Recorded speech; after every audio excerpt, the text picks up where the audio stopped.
Cuban government, but that in fact is not the case of the Cuban Five, and that is not what they're asking. It's actually an issue of terrorism. I mean, if we think about it, like this, the United States since 2001, since 9/11, I think Mr. Smith pointed out very, very aptly that the Cubans have been extremely open to the anti-terrorist actions, I guess, that have been taking place around the world in terms of, laws and conventions and so on and so forth. But nevertheless, since 2001, the United States has launched a global war on terror, invaded 2 countries, imprisoned thousands of people, killed thousands of people, and yet and still, this is considered legitimate, or at least in the eyes of the body politic in the United States, because the United States is protecting its interest, its individuals, its citizens.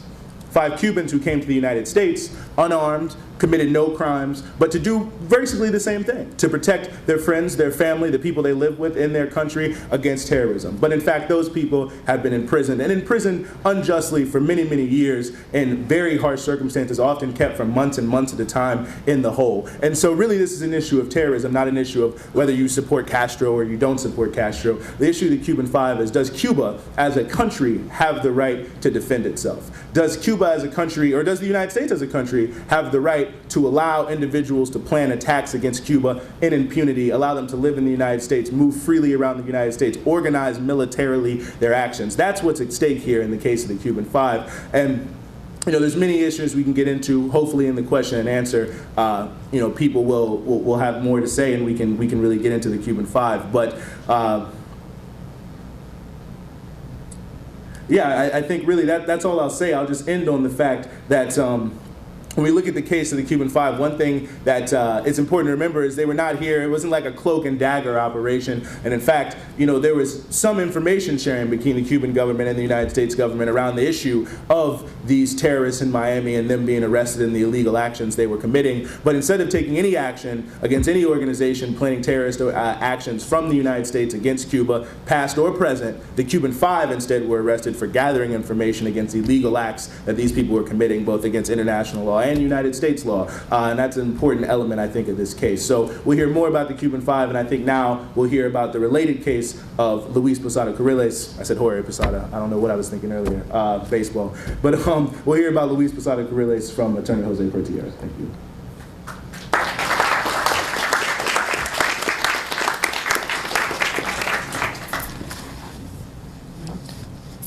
If you don't mind, I'm going to go to the podium because I was taught in public speaking to speak on my feet, and I have a tough time thinking sitting down.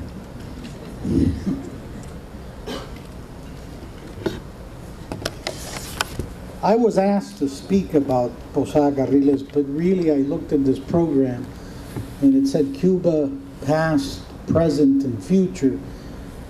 And that's a whole lot bigger than just Posada Carriles, so I thought I'd branch out a little bit with your indulgence.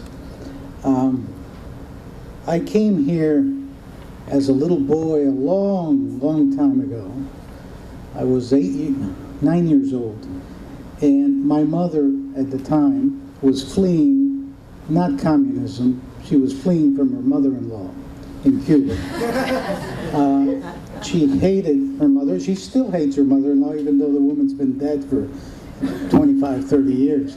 But she saw the revolution as the perfect pretext to escape from Cuba.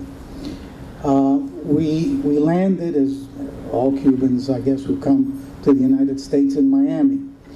And we were fortunate enough at the time, while my father was looking for work and my mother worrying that the mother-in-law would soon join us in Miami, we went to a refugee center, and there was a very nice man there who told us about a terrific program that existed back then. A lot of people don't know about it, but it existed.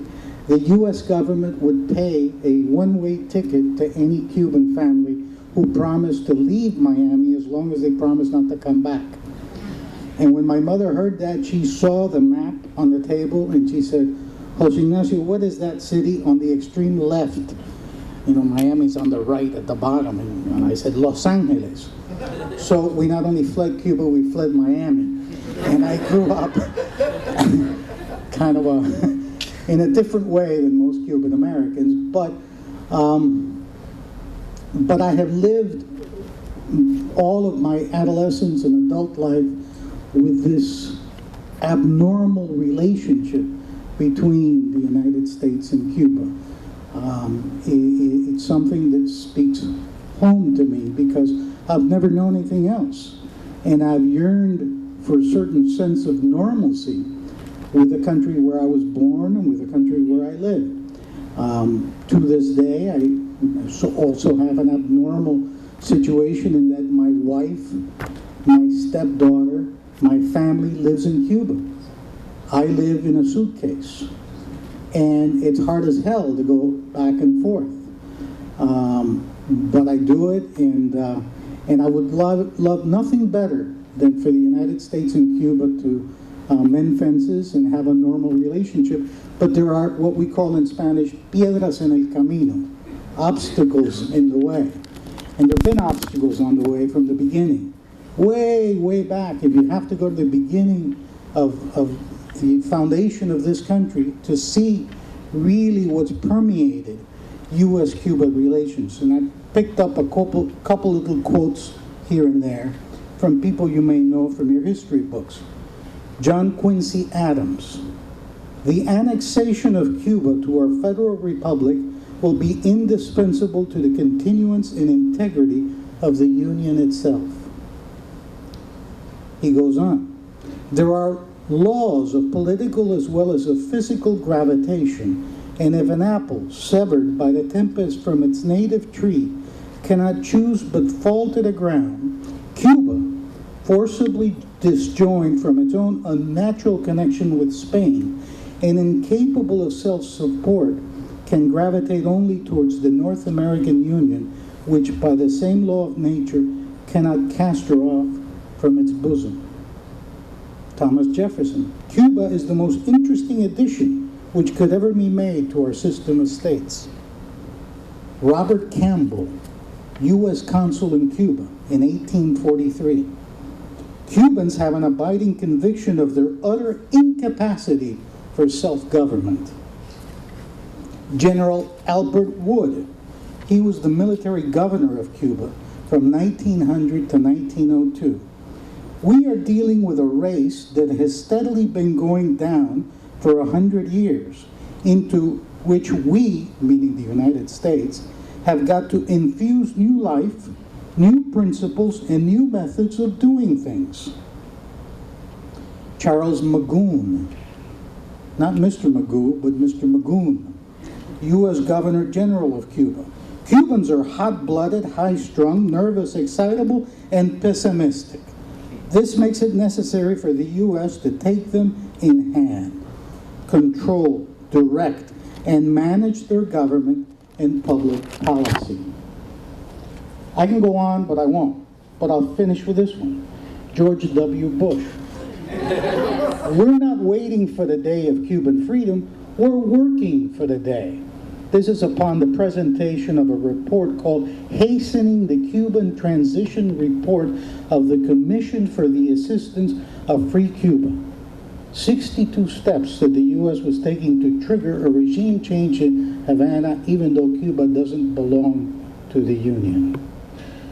Jose Marti, our patriot, I guess you all know Jose Marti, I won't tell you who he is. He said, "The scorn of our formidable neighbor who does not know us is our America's, Latin America's, greatest danger." And it is that scornful paternalism that permeates U.S. policy towards Cuba and has done so from the beginning, more so since the Cuban Revolution, because in 1959 that colony became a nation and spoke and sang a different tune. The U.S.